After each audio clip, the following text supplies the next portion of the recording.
My name is Francis.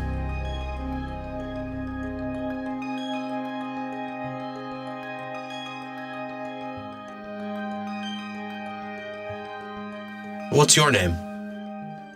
Sarah Shaw, and I'm his advocate. Both of you used to go to the same high school? Where was that?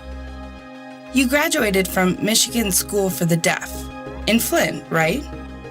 Right, in Flint. You graduated in 1989, right? I graduated in 1989. But you spent time in a program called the Continued Improvement Program until 1992. After you completed the program, you moved around into different group homes. Do you remember when you first moved here in America? Do you remember how old you were? It was a long time ago. He moved here when he was 13 years old, to the Lutheran School for the Deaf in Detroit, until around 8th grade because the school either closed or he aged out. He then transferred to Michigan School for the Deaf. How long have you lived here in this group home? For a year. Before that, where did you live? Far away, in Flint, in a group home like this one. Where were the other places you lived? He's lived in group homes in Detroit and Flint, then back to Detroit. He's lived here in America for 34 years. Can you explain about your recent situation? Back on September 6th, we received a letter from the ICE, Immigration and Customs Enforcement, which puzzled me. It was an express mail. I opened it and read it. It said that Francis was required to report the next day on September 7th. Every year, he reports on November 7th, yet he received this letter 2 months early. That was puzzling. I had to clear my schedule and took Francis to ICE. We went with an attorney, and of course, they refused to provide an interpreter, as always. I was always there to help with the communication between Francis and ICE. Like a facilitator?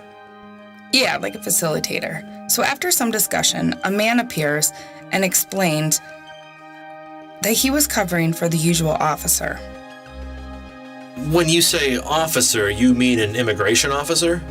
Yes, I gave them paperwork and his identification documents. They briefly reviewed his case.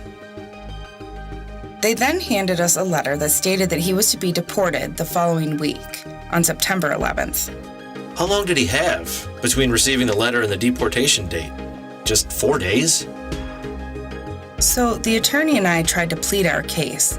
He's deaf and has disabilities. He has medical needs, and his birthplace in Africa has no services to provide for the deaf.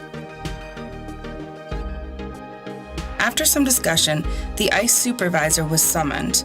There was no changing his mind. He didn't have a soft spot for Francis. He said we had 4 days to figure it out. My attorney, Francis, and I went outside to have a discussion. He signed some paperwork allowing the press to release his story on the news. Our attorney called another attorney, and the story just blew up. We got everybody involved. Right now, his case is currently on hold pending further consideration by the ICE, right? We received an email from his attorney that his deportation case was on hold last Friday morning. He will have his case reviewed again on September 21st, next Friday at 8 a.m. How do you keep yourself busy or entertained? I wash the dishes. I clean the tables and sweep the floor. On Monday, I work. Tuesday, I work. Wednesday, work. Thursday, work. Friday, work. Saturday, work. On Sunday, I don't work. I work 6 days a week. 6 days. Well, what's your favorite thing to do? What do you do for fun? I love sign language. I love it. It's my favorite. I enjoy challenging people. Well, what do we do? How can people support you? I'm sure some people will feel really affected by this situation. How can they help? By calling their senators, Michigan senators in Lansing. They can call, reach out in different ways like emailing and such. My goal for him is I want him to stay in America and become a U.S. citizen rather than struggle through his annual visits with ICE. He's filled out many forms and sent them to ICE, only to have his requests repeatedly denied. There's been many. We've tried many different avenues, but to this point we have still failed. What exactly caused this to happen? What caused his visa to expire? Why can't he renew it or become a U.S. citizen? My suspicion. When he moved to different group homes, during that time, he was placed at the Northville Hospital for a while. During that time, someone forgot to renew his visa. So after that, ICE found out and took away his passport as well.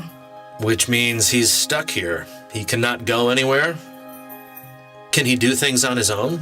Can he live independently, find a place to stay, feed himself, or do other things? One, he doesn't qualify for Medicaid. He doesn't qualify for Social Security, and he doesn't qualify for any of those things, so that's why he's still stuck in a group home. His goal is to move into an apartment and get a real job. He wants to earn a living. He wants to work. He's a very motivated and very polite and a very friendly man. I really enjoyed talking with you, and it's nice to meet you.